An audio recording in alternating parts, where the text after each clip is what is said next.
Now let's begin. Gabriel McCarty had built what most would call a perfect life. At 34, he worked as a chemical engineer for a pharmaceutical company, owned a modest two-story house in a quiet suburb of Portland, and had a wife and daughter who meant everything to him. His daughter, Lily, had just turned 8. Bright eyes, infectious laughter, the kind of kid who still believed in magic and goodness. His wife, Miranda, came from money and expectations. Her father, Reginald Davenport, had been a federal prosecutor for 30 years before retiring with commendations and connections that stretched across the state. The Davenports were old Portland, the kind of family whose name appeared on hospital wings and charity galas. When Gabriel married Miranda 6 years ago, Reginald had made it clear through tight smiles and firm handshakes that Gabriel was acceptable, barely, but would need to prove himself worthy of the family name. Gabriel had tried. He'd worked 70-hour weeks, bought the house in the right neighborhood, attended the charity dinners in ill-fitting suits.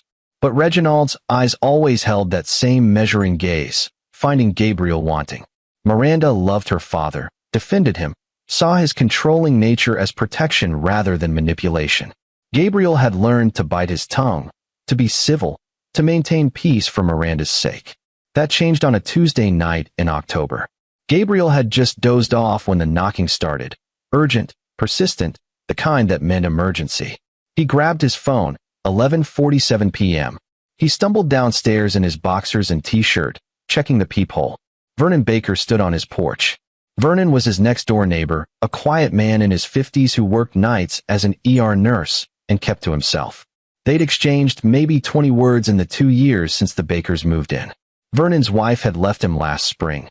Gabriel had noticed the absence but never asked. "Vernon? Everything okay?" Vernon's face was pale, drawn. His hands trembled.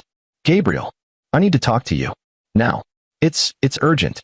Gabriel opened the door. Vernon stepped inside, looking back toward his house like he expected to be followed. He was carrying a manila envelope, clutching it against his chest. "I installed a new security system last week," Vernon said, his voice low and strained. "One of those comprehensive ones. 8 cameras, motion sensors, the works. The company that installed it, they positioned the cameras to cover my entire property line." He paused, swallowing hard. "One of them, the one covering my back fence, it accidentally picked up your backyard." Gabriel felt a cold finger trace down his spine. "Okay.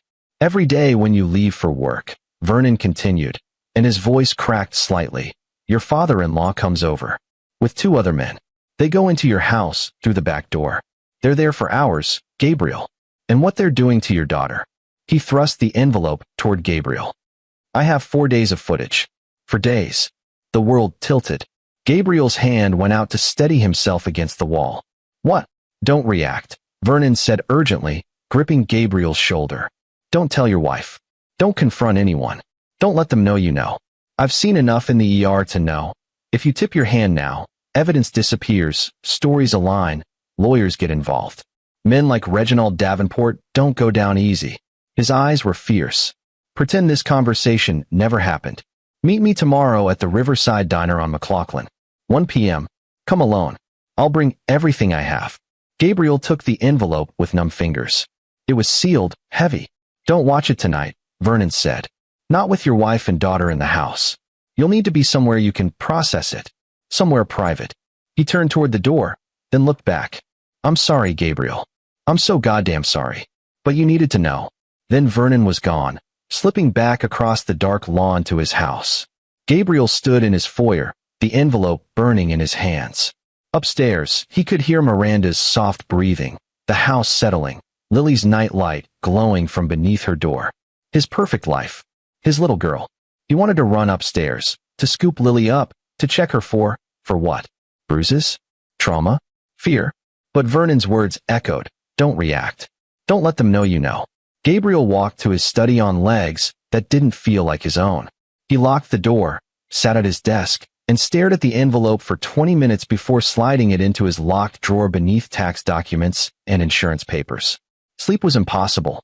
He lay beside Miranda, watching the ceiling fan rotate, his mind spinning through 4 days of footage, through implications he couldn't yet process, through the image of Reginald Davenport, distinguished, connected, powerful Reginald Davenport, and what Vernon's terrified face suggested.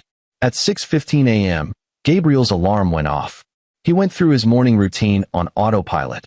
Shower, shave, coffee. Miranda came down in her robe, yawning, beautiful in the morning light that streamed through the kitchen windows. "You're up early," she said, kissing his cheek. "Big day at work," Gabriel lied. "New project kicking off." Lily bounced into the kitchen in her pajamas, bedhead and sleepy eyes. "Daddy." Gabriel scooped her up, held her tight, searching her face for something. "Anything." She giggled and squirmed. "Too tight, Daddy." "Sorry, pumpkin." He set her down, his heart hammering. She seemed normal. Happy. Was that possible? Could she be hiding it? Or was Vernon wrong? No. Vernon's face had been too haunted for it to be wrong. "I'll pick her up from school today," Miranda said, pouring cereal. "Dad's coming over for lunch. He wants to talk about the foundation gala next month." Gabriel's hand tightened around his coffee mug. "Your dad's coming here? Today? Around 11. Is that okay? Don't react." "Yeah, that's fine. I'll be at work anyway."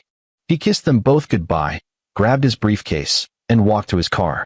Behind him, he could feel Vernon's house watching. He didn't look back. Gabriel drove to his office, badged in, walked to his lab. His team was already assembled for the morning briefing. He went through the motions, discussed synthesis protocols, reviewed purity analysis, approved timeline adjustments. His mind was elsewhere.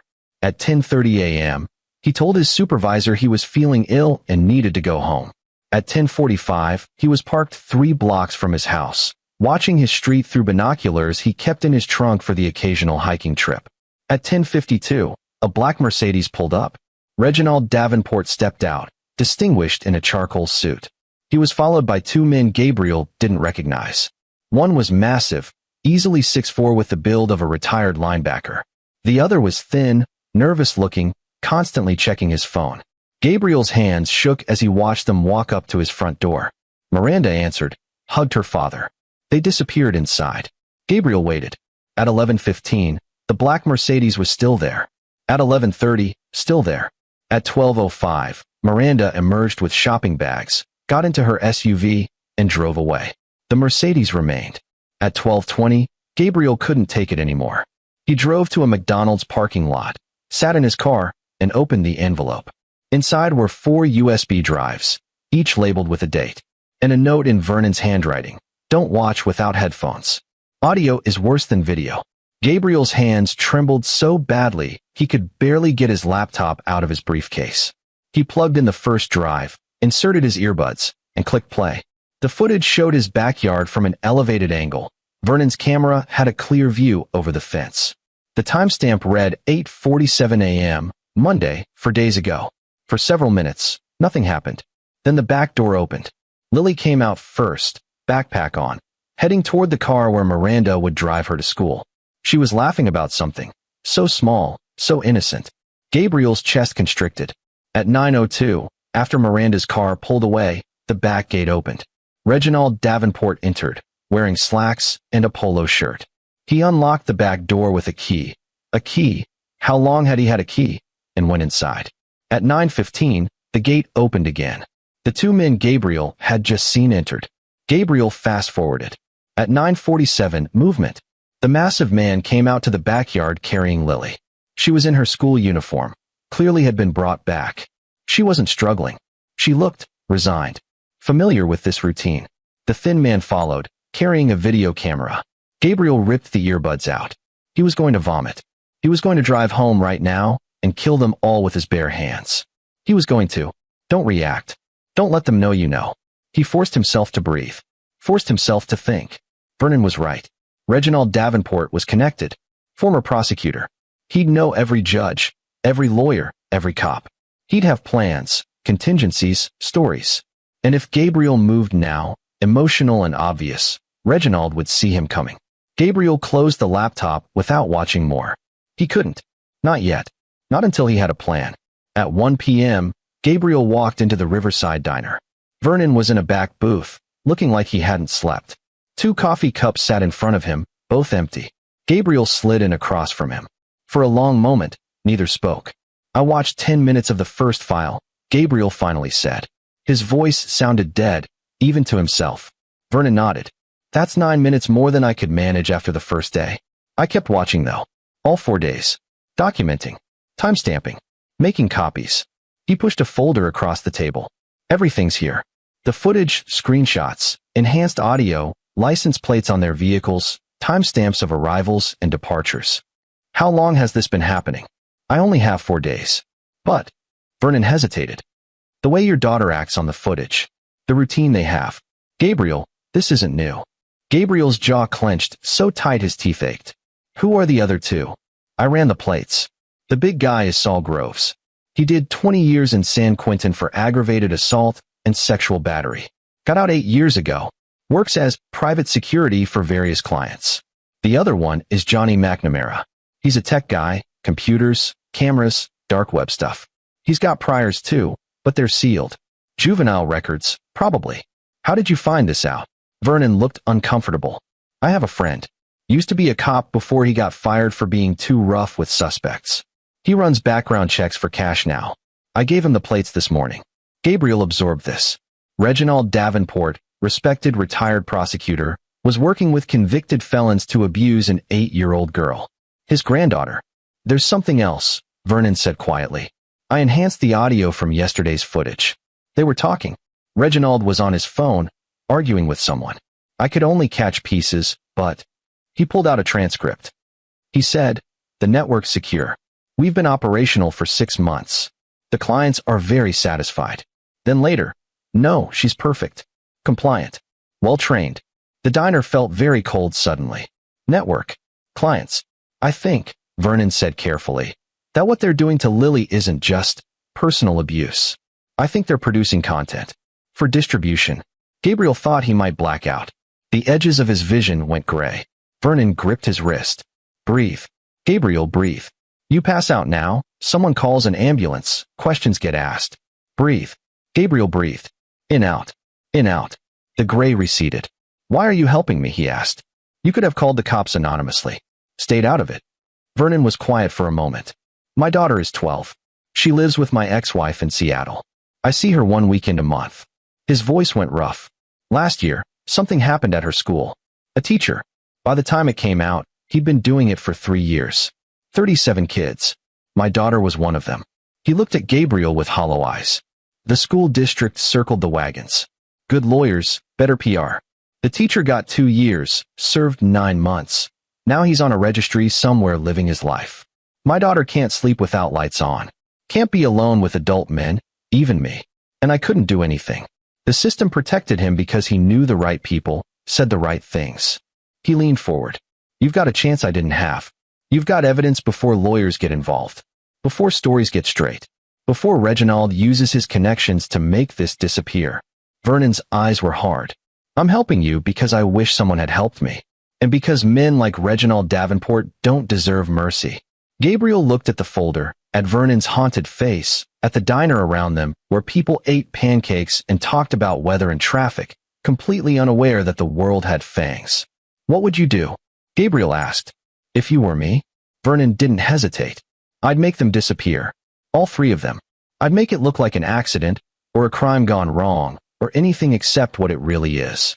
Because if you go to the cops, even with video evidence, you're gambling on a system that protects men like Reginald.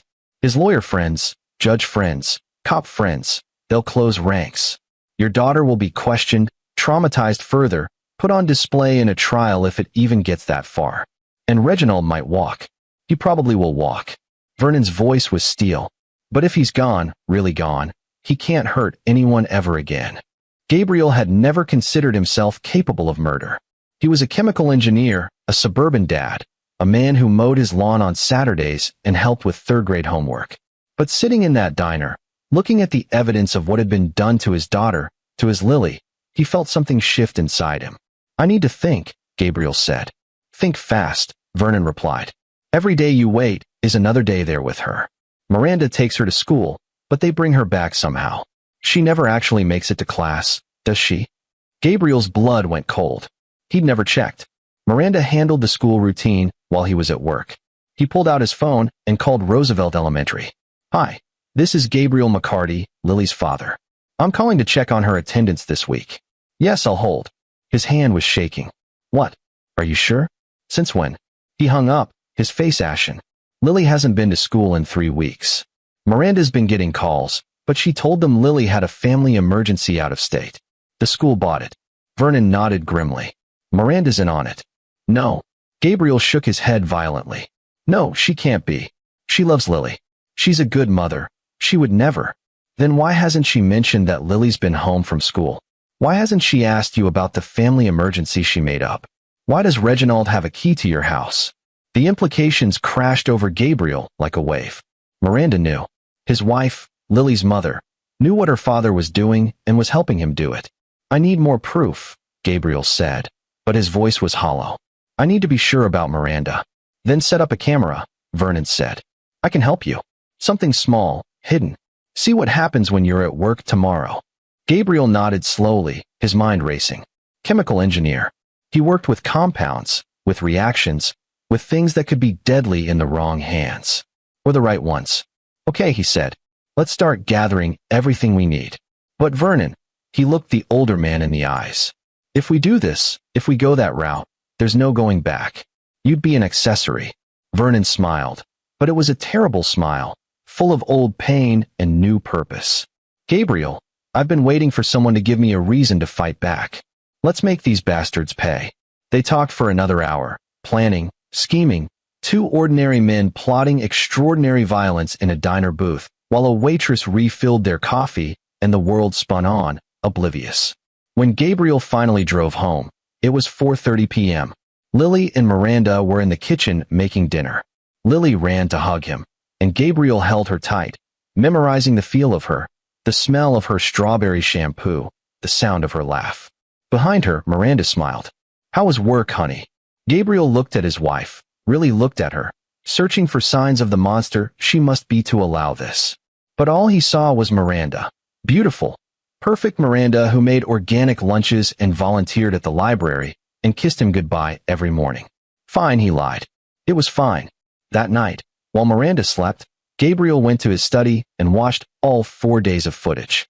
Every minute, every second. He forced himself to see it all, to understand exactly what had been done to his daughter, to burn it into his memory so that when the time came, he wouldn't hesitate. By dawn, Gabriel McCarty was no longer the man he'd been. That man was dead, killed by the truth. What remained was something harder, colder, and infinitely more dangerous. And he was going to make them pay. The next morning, Gabriel called in sick to work, a first in his 6 years at the company. He told Miranda he had a stomach bug and would be working from home. She seemed concerned, brought him tea, kissed his forehead. The performance was Oscar-worthy. After Miranda left with Lily for school, Gabriel texted Vernon. Within 20 minutes, the older man was at the back door with a small duffel bag. This is from my cousin who does surveillance work, Vernon said, pulling out 3 tiny cameras no bigger than shirt buttons. They connect to a dedicated router, encrypted signal, record to cloud storage. Battery lasts 48 hours. They're motion activated, so they'll only record when someone's in the room. They placed one in the living room bookshelf, one in the kitchen tucked behind the microwave, one in Lily's room hidden inside a stuffed elephant on her dresser. Gabriel's hands shook as he adjusted the elephant's position. This was his daughter's room, her safe space, and these monsters had violated it. At 10:45 a.m., they retreated to Vernon's house to watch the feeds on his laptop. At 10:58, Reginald's Mercedes pulled up. The 3 men got out. But this time, there was a 4th person, Miranda. She'd driven separately and arrived 30 seconds after them. God damn it, Gabriel whispered. They watched as Miranda unlocked the front door with her key. The group entered. On the living room camera, they could see Miranda laughing at something Reginald said. Comfortable. Casual. Like this was routine. Where's Lily? Vernon asked. Bus stop. Miranda's voice came through the audio, crystal clear. She'll be here in 10 minutes. Saul, can you go get her? Tell her mommy's waiting. The big man, Saul Groves, nodded and left. On screen, Reginald poured himself a scotch from Gabriel's bar. The client from Singapore is very pleased with the last batch of content. He's requesting more with the same subject. He's offering double the usual rate. Gabriel's vision went red. Vernon gripped his shoulder, hard. Stay calm. Record everything. Miranda nodded. Lily's been very cooperative lately. I think she understands that this is just part of family now. Johnny McNamara, the thin one, set up camera equipment in the living room with practiced efficiency. Audio level's good. Lighting's perfect with the afternoon sun. Should we use the same scenario as last time? No, Reginald said, his voice casual, discussing horror like it was a business transaction. The client wants something new. More participatory. I'll need Miranda in frame for this one. Miranda hesitated. Dad, I don't know if. 40,000 for 3 hours of work. Reginald cut her off. Plus your usual cut. Don't get squeamish now, darling. You've been in plenty of the content before. Gabriel lurched up, stumbling toward Vernon's bathroom. He vomited until there was nothing left, then dry heaved until his ribs ached. Vernon appeared in the doorway with a glass of water. I can't watch anymore, Gabriel said. You don't have to. It's recording. We have everything we need now. Vernon's face was grim. Your wife is actively participating. She's not a victim here, Gabriel. She's a perpetrator. Gabriel rinsed his mouth, his mind reeling. 6 years of marriage. 6 years of lies. How long had Miranda been broken? Had Reginald done this to her when she was young? Or was she simply evil, choosing money over her daughter's innocence? It didn't matter. The why didn't matter. Only the what. I need to make a call, Gabriel said. He returned to Vernon's living room and dialed a number he hadn't used in 5 years. This is Lance, a gruff voice answered. Lance, it's Gabriel McCarty. A pause. Gabriel? Damn, I thought you were dead or something. Haven't heard from you since you went civilian. Lance Riley had been Gabriel's best friend in college. They'd been chemistry majors together, stayed close through grad school. But while Gabriel had gone into pharmaceuticals, Lance had gone a different route. Underground manufacturing, research chemicals, stuff that existed in legal gray areas. Last Gabriel heard, Lance was running a lab in rural Washington making compounds for experimental purposes. I need your help, Gabriel said. Something that can't be traced. Something that works fast. Lance's tone shifted. Gabriel, you know I don't do that kind of work. I make research chemicals, not. They're hurting my daughter, Gabriel interrupted. His voice cracked. Lance, they're hurting Lily. And I need to make it stop in a way that ensures they can never hurt anyone again. Silence on the line. Then, send me an encrypted email. Use the old Proton Mail account from grad school. Detail what you need. I'll see what I can do. Thank you. Don't thank me yet. What you're asking for. Gabriel, if this goes wrong, we're both looking at life sentences. It won't go wrong, Gabriel said. I'm going to be very, very careful. He hung up. On Vernon's laptop, they could see Saul returning with Lily. The little girl looked resigned, defeated. She didn't even protest when Miranda led her upstairs. Gabriel turned the laptop off. He couldn't watch. Not anymore. I'm going to need your help for the next few days, he told Vernon. Documentation, alibis, maybe some muscle if things go sideways. Vernon nodded. What are we doing? We're going to make them confess, Gabriel said. Everything. Every victim, every client, every piece of this network. And then we're going to erase them from the earth so completely that even their dental records won't be enough to identify them. That's ambitious. I'm a chemical engineer, Gabriel said with a cold smile. I know exactly how to make people disappear. Over the next 3 days, Gabriel fell into a routine that would have seemed normal to anyone watching. He went to work, came home, had dinner with his family. He smiled and laughed and played with Lily. At night, he planned with Vernon. Lance came through with a package delivered to Vernon's house. 5 vials of clear liquid, each carefully labeled. The note inside read, odorless, tasteless, causes cardiac arrest within 4 to 6 hours. Metabolizes completely, undetectable in standard tox screens. The second vial is slower acting, 12 to 18 hours, presents as natural causes. The third will cause violent seizures and death within minutes. Choose wisely. After this, we never speak again. Gabriel held the vials up to the light. Such small things. Such power. But the poison was only part of the plan. Gabriel needed confessions, evidence that would outlast their deaths, insurance that if anything went wrong, the truth would still come out. He found his solution in Johnny McNamara's laptop. On Thursday morning, while the monsters were at his house with Lily, Gabriel broke into Johnny's apartment. It was easier than expected. Johnny lived in a shitty complex downtown, more concerned with his dark web activities than physical security. Gabriel had brought a USB drive loaded with keylogging software, packet sniffers, and remote access Trojans. All of it courtesy of a dark web forum Vernon had connected him with. Within 20 minutes, Gabriel had access to Johnny's entire digital life. What he found made him wish he'd brought a bigger drive. Johnny's laptop was a treasure trove of evidence. Not just of Lily, but of dozens of other children. Files organized by name, age, location. A customer database with email addresses and cryptocurrency wallet IDs. Chat logs discussing products and inventory. Shipping manifests for hard drives containing content being mailed to clients worldwide. Reginald Davenport wasn't just abusing his granddaughter. He was running an international child exploitation network, and he'd been doing it for at least 5 years. Gabriel copied everything. Every file, every email, every transaction record. He uploaded it all to an encrypted cloud storage with deadman switches. If Gabriel didn't log in every 72 hours, the files would automatically send to the FBI, Interpol, and every major news organization simultaneously. Insurance. That night, Gabriel sat Miranda down after Lily went to bed. "I want to talk about expanding our family," he said, keeping his voice warm and loving. "Maybe another child. But I'm worried about my sperm count with all the chemical exposure at work. I want to get tested." Miranda smiled. "That's wonderful, honey. I'd love another baby. I'm going to ask my dad about fertility doctors," Gabriel continued. "Maybe schedule an appointment for next week." "Your dad?" Miranda looked confused. "Gabriel, your father died when you were 12. "I meant your dad," Gabriel corrected smoothly. "Reginald. He knows all the best doctors in Portland, right?" Miranda's smile didn't waver. "Of course. Dad knows everyone. I'll ask him about it when he comes over tomorrow." Tomorrow. Friday. The day Gabriel's plan would either work perfectly or cost him everything. That night, Gabriel held Lily while she slept. She'd started having nightmares lately, crying out in the dark. Miranda always got to her first, always calmed her down before Gabriel could investigate. He understood why now. "I'm going to fix this, pumpkin," he whispered. "Daddy's going to make the bad people go away. I promise."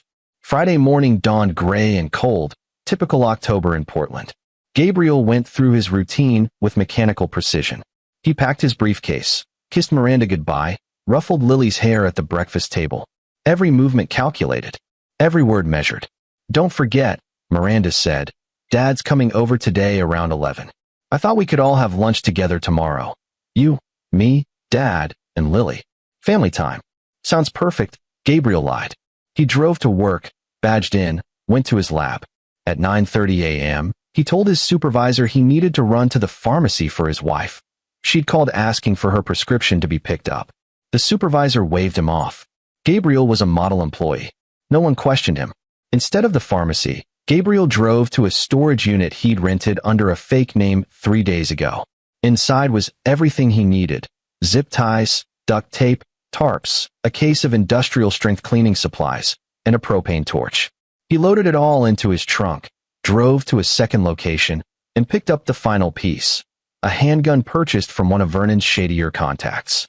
Gabriel had never owned a gun before, had never wanted one, but he wasn't going to rely solely on poison and planning. If things went wrong, he needed to be able to end it quickly and permanently. At 10:30 a.m., Gabriel texted Vernon, "Ready?" The response came immediately, "Born ready." Gabriel parked 4 blocks from his house and approached on foot, staying in the tree line of the neighborhood park. Vernon was waiting at the agreed-upon spot with a backpack. "Cameras are still active," Vernon confirmed. "All 3 are inside. Mercedes and a Honda Civic in the driveway. Miranda's SUV is there too." "Good. Lily." They picked her up from the bus stop 20 minutes ago. Gabriel's jaw tightened. "Let's move." They approached Gabriel's house from the back, using the fence line for cover. Vernon's camera system had given them perfect reconnaissance. They knew exactly where everyone was positioned. Living room: Reginald and Johnny setting up equipment. Kitchen: Miranda making sandwiches. Lily's bedroom: Saul with Lily. The back door was unlocked, just as Gabriel knew it would be. They slipped inside, Gabriel in front, Vernon covering the rear. Gabriel had the gun in his waistband and a syringe in his pocket, the fast-acting poison, just in case. But he was hoping for a cleaner solution. They could hear Miranda humming in the kitchen. Gabriel moved silently down the hallway, Vernon's presence solid behind him. The living room was around the corner. Gabriel took a breath, steadied himself, and stepped into view. Reginald looked up from his scotch. His eyes widened. Gabriel? What are you doing home? I live here, Gabriel said calmly. He pulled the gun from his waistband. Don't move. Either of you. Johnny froze, hands raised. Reginald stood slowly, his face shifting from surprise to something calculating. Gabriel, put that away. This isn't what you think.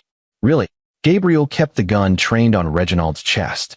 Because I think you've been sexually exploiting my daughter and selling content to predators worldwide. I think you've been doing it for months with my wife's knowledge and participation. I think you're a monster dressed in expensive suits, and I think I'm going to make you confess every single detail before I end you. Reginald's mask slipped, showing the predator beneath. You have no idea what you're messing with, boy. I have friends. Connections. You shoot me, you'll spend the rest of your life in prison. Not if there's no body, Gabriel said. Vernon, get the zip ties. A crash from the kitchen. Miranda appeared in the doorway, her face pale. Gabriel, what? Oh my God. Honey, put the gun down. You don't understand. Where's Lily? Gabriel's voice was ice. Upstairs with Saul Groves, convicted sex offender, who's probably hurting her right now while you make sandwiches. Yeah, I understand plenty, Miranda. Tears formed in her eyes. You don't understand. My father, he... Save it. Gabriel gestured with the gun. All three of you on the floor. Hands behind your backs. Vernon's going to tie you up, and then we're going to have a very detailed conversation about everything you've done. Reginald laughed. Actually laughed. This is amateur hour. You think zip ties and a gun are enough? Saul will hear the commotion. He's former military, Gabriel. He'll come down those stairs and break you in half. Then he'll die too, Gabriel said flatly. The cold certainty in his voice made Reginald's smile falter. Vernon moved forward with the zip ties. Johnny cooperated immediately, getting on the floor. Miranda was crying, pleading. Gabriel, please, I can explain. My father, he did things to me when I was little. He made me. I said save it. But Reginald wasn't cooperating. He stood his ground, eyes on Gabriel. You're not a killer. I've read you, boy. 6 years of playing the good son-in-law, bending over backward to earn my approval. You're weak. Soft. You won't pull that trigger. Gabriel pulled the trigger. The shot took Reginald in the right shoulder, spinning him around. He hit the floor screaming, blood spreading across his designer shirt. Upstairs, they heard movement. Saul had heard the gunshot. Tie them up now. Gabriel barked at Vernon. Heavy footsteps thundered down the stairs. Saul Groves appeared, massive and angry, taking in the scene. His hand went to his waistband. He was armed. Gabriel shot him twice in the chest. Saul stumbled backward, hit the wall, slid down leaving a smear of blood. His hand came up with a pistol, slow, determined. Gabriel shot him once more, in the head. The gun fell from Saul's hand. His body went still. The silence that followed was deafening, broken only by Reginald's moaning and Miranda's sobbing. Lily, Gabriel shouted. Lily, honey, it's Daddy. Come down here. Small footsteps on the stairs. And then Lily appeared, her face pale, her clothes disheveled. When she saw Gabriel, her whole face transformed. Daddy, she ran to him. Gabriel scooped her up with one arm, keeping the gun trained on the others with his other hand. It's okay, baby. Daddy's got you. You're safe now. Vernon finished zip-tying Johnny and moved to Reginald, who was clutching his shoulder, blood pumping between his fingers. You shot me. You shot me, you crazy son of a... Shut up, Gabriel said. He turned to Vernon. Take Lily to your house. Keep her there. Don't let her see anything else. Vernon nodded, gently taking Lily from Gabriel's arms. Come on, sweetheart. Mr. Baker's got some ice cream at his place. How about we go have some while your dad finishes talking to these people? Lily looked back at Gabriel, her eyes full of trust. You're coming too, right, Daddy? Soon, pumpkin. I promise. When Vernon and Lily were gone, Gabriel turned his attention to the 3 people who destroyed his life. Here's how this is going to work, he said, his voice deadly calm. You're going to tell me everything. Every victim. Every client. Every location where you've stored content. Every person involved in your network. And you're going to say it clearly, because I'm recording all of this. He pulled out his phone, set it to record video, and positioned it to capture all their faces. Miranda was still crying. Gabriel, please, I'm sorry. I'm so sorry. I was abused too. I didn't have a choice. You always had a choice, Gabriel said. You chose to protect him instead of her. You chose money over your daughter's safety. You chose to participate. So you're going to tell me exactly what you did, when you did it, and why. And then you're going to tell me everyone else involved. And if we don't, Reginald said through gritted teeth. Gabriel walked over to him, pressed the gun barrel against his wounded shoulder, and pushed. Reginald screamed. Then I'll make you suffer for days before you die, Gabriel said. I'm a chemical engineer, Reginald. I know compounds that can cause pain you can't imagine. Nerve agents that make every cell in your body feel like it's on fire. Toxins that shut down your organs one by one while you stay conscious and aware. He wasn't bluffing. He'd spent the last 3 nights researching exactly how to cause maximum suffering if necessary. Or, Gabriel continued, pulling the gun back, you can cooperate. You can confess everything on camera. You can give me names and evidence. And in exchange, I'll make your deaths quick. Relatively painless. A mercy you don't deserve, but that I'm willing to grant for the sake of my own humanity. Johnny broke first. I'll talk. Jesus Christ, I'll talk. Just don't hurt me. Start with the client list, Gabriel said. Names, email addresses, wallet IDs. Everything. Johnny talked for 20 minutes straight, naming names, reciting numbers, detailing the operation's scope. As Gabriel suspected, they weren't alone. They were franchisees in a network that spanned continents. Reginald's legal connections had been perfect for screening clients and avoiding law enforcement. When Johnny finished, Gabriel turned to Miranda. Your turn. She confessed through tears, detailing her own abuse as a child, how Reginald had groomed her, how she'd been involved in producing content since she was 12, how when she'd gotten pregnant with Lily, Reginald had seen an opportunity, how she'd gone along because she was broken, because she didn't know how to say no to her father, because the money made her feel valuable. Gabriel listened without sympathy. Explanations weren't excuses. Miranda had been a victim once. Now she was a perpetrator. The distinction mattered. Finally, Reginald. The former prosecutor was defiant, even bleeding on Gabriel's floor. You think this ends with us? We're a hydra, Gabriel. Cut off one head, 3 more grow back. The network is bigger than you can imagine. Politicians, judges, police chiefs. You kill us, they'll come for you. They'll destroy you. Maybe, Gabriel said. But they'll have to find me first. And more importantly, they'll have to explain why they're coming after me when all the evidence of your operation goes public. He showed Reginald his phone, the dead man's switch, the cloud storage, the automated emails. In 60 hours, if I don't reset the timer, everything you've done goes to every major law enforcement agency and news organization on the planet. Every victim, every client, every transaction. Your network won't survive the exposure. Reginald's face went gray. You're insane. No, Gabriel said. I'm a father. He had what he needed. Confessions on video. Names and evidence backed up in multiple locations. Insurance against retaliation. Now came the hard part. Gabriel retrieved the vials from his jacket pocket.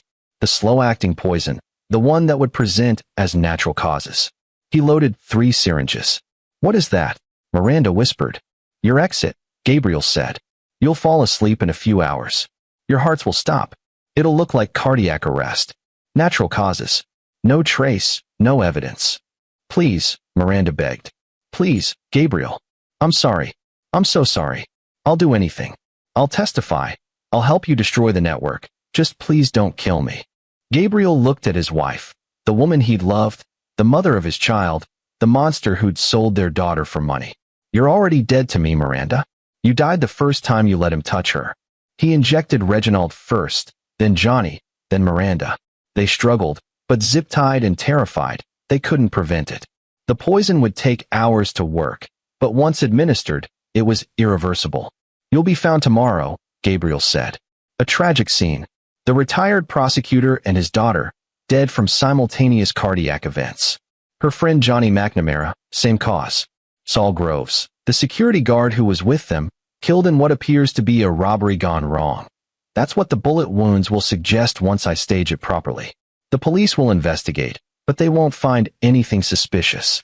Just bad luck and coincidence. What about Lily? Miranda asked weakly. Lily is never seeing you again, Gabriel said. In her memory, her mother died today. She'll grow up knowing you loved her enough to protect her. I'll make sure of that. It was the kindest lie he could manage. Gabriel spent the next 3 hours staging the scene. He wiped down surfaces, planted evidence suggesting a robbery, made it look like Saul had been shot by an intruder who'd fled. He moved Reginald, Johnny, and Miranda to the living room sofa, positioned them like they'd been having drinks together when they'd collapsed. By the time the poison would take effect, they'd be unconscious. By tomorrow morning, they'd be dead. Gabriel took one last look at Miranda. Even now, even knowing what she'd done, part of him mourned the woman he'd thought she was. But that woman had never existed. Just a beautiful mask hiding right beneath. "Goodbye, Miranda," he said softly. Then he walked out of his house, locked the door behind him, and went to collect his daughter from Vernon's. Lily was sitting at Vernon's kitchen table eating ice cream, looking small and lost. When Gabriel entered, she ran to him. He held her for a long time. "Are the bad people gone?" she asked quietly. "Yes, baby. They're gone. They can't hurt you anymore. Is Mommy okay?" Gabriel's heart broke. "Mommy's very sick, Pumpkin. She might not get better." Lily absorbed this with the strange wisdom of traumatized children. "Will you take care of me?" "Always," Gabriel promised. "Always and forever." He looked at Vernon over Lily's head. The older man nodded, understanding everything that didn't need to be said. The next morning, Gabriel called 911 in hysterics. He'd come home from staying at a hotel. He and Miranda had fought. He'd left to cool off, and found her dead on the couch with her father and their friend. And Saul, the security guard, shot in the hallway. The police came. They investigated. They questioned Gabriel extensively. But his alibi was solid. Hotel records, keycard entry logs, credit card receipts. He'd been nowhere near the house when the deaths occurred. The autopsies showed cardiac arrest for 3 of them. No toxicology flags. Lance's compound was as good as promised.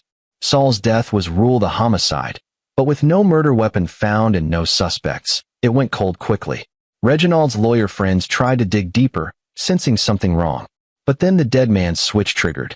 Gabriel had reset it every 72 hours for 2 weeks. On day 15, he let it expire. The files exploded across the internet like a bomb. Every news organization, every law enforcement agency, every victim advocacy group received the complete documentation of Reginald Davenport's network. Names, faces, evidence, transactions. The dominoes started falling. Arrests were made across 3 continents. Politicians resigned. Judges were investigated. The network that had seemed invincible shattered under the weight of exposure. And Gabriel McCarty, grieving widower and single father, was never connected to any of it. He was just another victim of Reginald's evil, a man who'd lost his wife to his father-in-law's crimes. The media called him brave for cooperating with investigators, for providing evidence about his late wife's involvement, for making sure justice was served even though it destroyed his family's reputation. He played the part perfectly, the heartbroken husband who'd never known, the protective father shielding his daughter from the ugly truth, the reluctant hero helping bring down a monster. Only Vernon knew the real story, and Vernon wasn't talking. 3 months later, Gabriel sat in his backyard watching Lily play. She'd started therapy twice a week with a specialist in childhood trauma. She had nightmares sometimes, but they were getting less frequent. She smiled more now, laughed more. The house felt empty without Miranda, but Gabriel was learning to fill it with better things. Lily's artwork on the fridge, her favorite foods in the pantry, photos of just the 2 of them, building a new life from the wreckage of the old. Vernon came over for dinner most nights. He and Lily had bonded over ice cream and bad jokes. She called him Uncle Vernon now. He'd become part of their small, strange family. "You did good," Vernon said one evening after Lily had gone to bed. They were sitting on Gabriel's back deck, drinking beer, watching the stars. "I murdered 4 people," Gabriel said quietly. "You removed 4 monsters from the world," Vernon corrected. "And you brought down a network that was hurting hundreds of kids. The FBI's still making arrests based on those files. You saved lives, Gabriel. Doesn't make me feel less like a killer." "Good," Vernon said. "The day it stops bothering you is the day you become what they were. As long as it weighs on you, you're still human." They sat in silence for a while, 2 men carrying secrets that would follow them to their graves. "Thank you," Gabriel finally said, "for knocking on my door that night, for helping me, for everything." Vernon raised his beer bottle. "To doing what's necessary." Gabriel clinked his bottle against Vernon's. "To protecting what matters." They drank, and in the house behind them, Lily slept peacefully for the first time in months, safe in the knowledge that the monsters were gone and her father would always protect her. Gabriel had lost his wife, his innocence, and any claim to moral high ground. But he'd gained something more important, his daughter's future, her safety, her chance to heal and grow and become something more than a victim. And for that, he'd do it all again. The network Reginald built continued to crumble. Gabriel watched the news each night, marking each arrest, each conviction, each child saved. The prosecutors called it the largest child exploitation case in U.S. history. They praised the anonymous tipster who'd provided the evidence. Gabriel said nothing, accepted their praise for his cooperation, and focused on being the father Lily deserved. Some nights, he thought about Reginald's last words, "You're not a killer." But Reginald had been wrong. Gabriel was a killer. He'd killed 4 people in cold blood and staged it to look like natural causes and coincidence. He'd poisoned his own wife. He'd shot a man in the head. And he'd do it again without hesitation if anyone ever threatened his daughter. Because that's what fathers do. They protect. They fight. They become monsters to defeat monsters. And they live with the consequences, carrying the weight so their children don't have to. Gabriel McCarty was a murderer, but he was also a hero, even if no one could ever know it. And in the end, watching his daughter laugh and play and slowly heal, that was enough. The nightmares would come for Gabriel. They already did. He'd see Reginald's face, hear Miranda's pleas, feel the gun's recoil. But he'd endure them. He'd carry that burden forever if it meant Lily could sleep peacefully. Vernon was right. As long as it weighed on him, he was still human, still capable of good despite the evil he'd done. And that would have to be enough. Because in a world where monsters wore suits and used law degrees as camouflage, sometimes the only justice was the justice you made yourself. Sometimes the only way to protect innocence was to sacrifice your own. Gabriel had made that choice. He'd live with it. And he'd make damn sure it was worth it by giving Lily the best life possible. That was his penance, his purpose, his redemption. And maybe, someday, it would be enough. This is where our story comes to an end. Share your thoughts in the comments section. Thanks for your time. If you enjoy this story, please subscribe to this channel. Click on the video you see on the screen, and I will see you there.